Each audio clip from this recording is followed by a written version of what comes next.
Hello student, कैसे हैं आप लोग। उम्मीद करता हूँ आप लोग बहुत अच्छे होंगे और एक नए सिरे के साथ में अपनी तैयारी को बेहतर बनाते होंगे।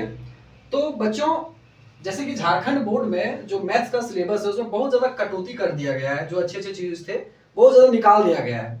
तो क्या क्या चीज़ें निकाला है, अभी फिलहाल जो सिलेबस में जो दिया हुआ मैथ्स का, मैं उसी का चर्चा कर रहा हूँ। और उसमें पढ़ना क्या क्या है वो सारी चीज़ का डिस्कशन करेंगे। और ये चीज़ सबसे पहले विषय वस्तु के बारे में जानेंगे। विषय वस्तु, विषय सूची जो होता है, क्योंकि ये चीज अगर पता नहीं रहेगा तो हमें आगे क्या पढ़ना है वही जानकारी नहीं रहेगा। आप लोग के मैथ्स बुक में, वो जीसीईआरटी बुक में जो है उसका नया नया जो है पैटर्न बना के दिया गया है। लेकिन बच्चों, उसमें क्या क्या चीजें पढ़नी होती है वो चीज मैं यहाँ पर बताऊंगा।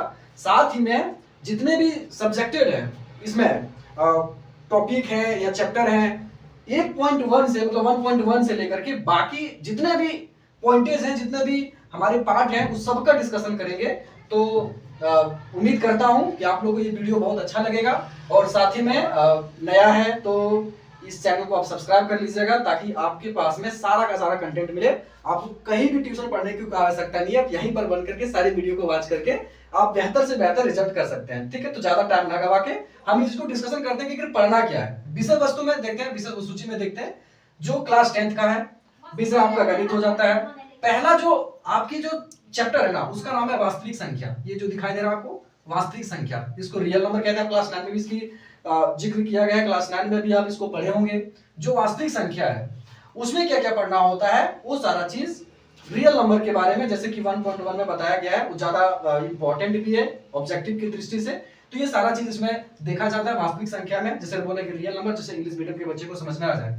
दूसरा है पॉलिनोमियल, जिसको बहुपद कहते हैं। बहुपद में जो ये X square plus B X plus C, इस तरह की चीजों को पढ़ाया जाता है। तो ये बहुपद को भी हम बहुत अच्छे से देखेंगे, जो दूसरा नंबर में इसको पढ़ने वाले हैं। पहला में आपका वास्तविक संख्या पढ़ेंगे, दूसरे में हम बहुपद पढ़ेंगे, तीसरे में दो चर वाले रैखिक समीकरण का युग जो है, ये वाला भी क्वेश्चन, इसमें से बहुत सारा क्वेश्चन बनता है और इंपॉर्टेंट भी होता है। 2-3 नंबर का इसमें हर साल एग्जाम में पूछा जाता है। तो इसको भी पढ़ेंगे, तीसरा नंबर हम लोग यहाँ से पढ़ना स्टार्ट करेंगे। और पूरा जो 14 चैप्टर है आपका प्रायिकता तक, प्रोबेबिलिटी तक, वहां तक पहुंचने वाले हैं। ठीक है, तो अब जो होता है दो चर वाले रैखिक समीकरण का युग्म, इसको डिस्कशन कर लेंगे, जो कि आपका तीसरा नंबर में है। चौथा नंबर में दोस्तों हम पढ़ेंगे द्विघात समीकरण, जो बहुत ही इंपॉर्टेंट है। द्विघात समीकरण, द्विघात समीकरण बहुत ही इंपॉर्टेंट है। ये चीज से आपका 5 नंबर का क्वेश्चन पूछा जाता है और इस चैप्टर से 2 नंबर का भी क्वेश्चन पूछा जाता है। तो द्विघात समीकरण को बच्चों हम लोग चौथा नंबर में पढ़ेंगे, एक एक करके डिस्कशन करेंगे। 1.1 उसी प्रकार से सारा वीडियो आपको प्लेलिस्ट में दिया जाएगा।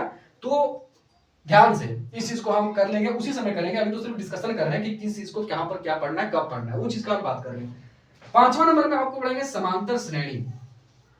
समांतर श्रेणी जिसमें एपी वगैरह का बात, अरिथमेटिक प्रोग्रेशन की बात की जाती है, वो सारा चीज इसमें हम लोग पढ़ेंगे। फिर छठा में पढ़ेंगे त्रिभुज, जिसको बच्चे बहुत डरते हैं त्रिभुज पढ़ने से।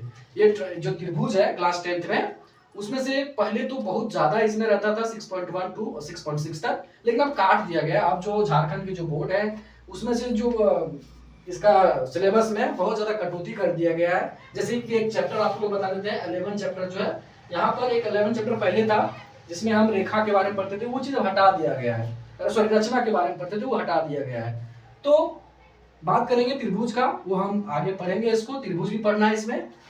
7वां नंबर में आपको निर्देशांक ज्यामिति के बारे में पढ़ना है। इसका चर्चा जो क्लास 9 में भी बहुत अच्छे से किया जाता है। इसमें जैसे हम यहाँ पर x और x डैश, y और y डैश के बारे में पढ़ते हैं, जो चतुर्थांश एक में कहते हैं। ये चतुर्थांश निर्देशांक ज्यामिति में काम आता है, ये भी बहुत इंपॉर्टेंट होता है परीक्षा की दृष्टि से।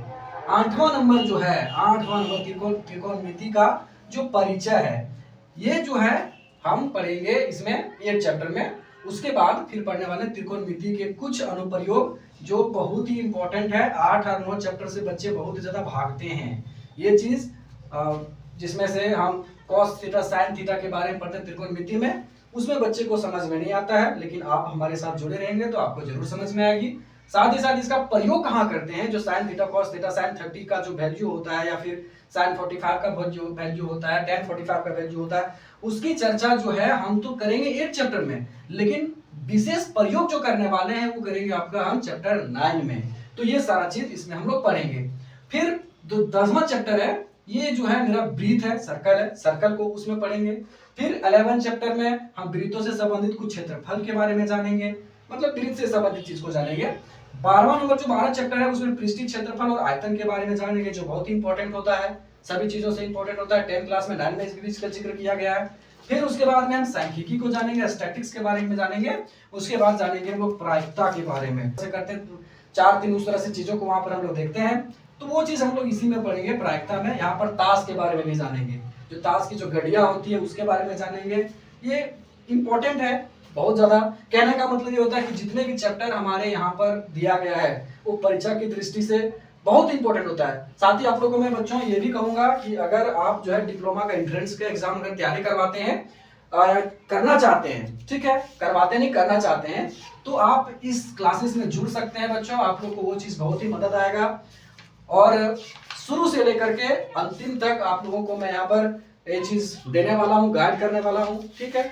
बाकी अगर इससे कोई संबंधित कोई क्वेश्चन आता है बच्चों को, अभी भी कोई ऐसा जो नहीं समझ में आ रहा होगा, जब हम पढ़ाएंगे उसमें भी नहीं समझ में आ रहा होगा, तो आप इसमें बोल सकते हैं, ठीक है। बहुत बहुत धन्यवाद। आप इस वीडियो को जरूर देखिएगा और अंतिम में आप हमारे जो वीडियो है उसको शेयर भी जरूर करिएगा। धन्यवाद।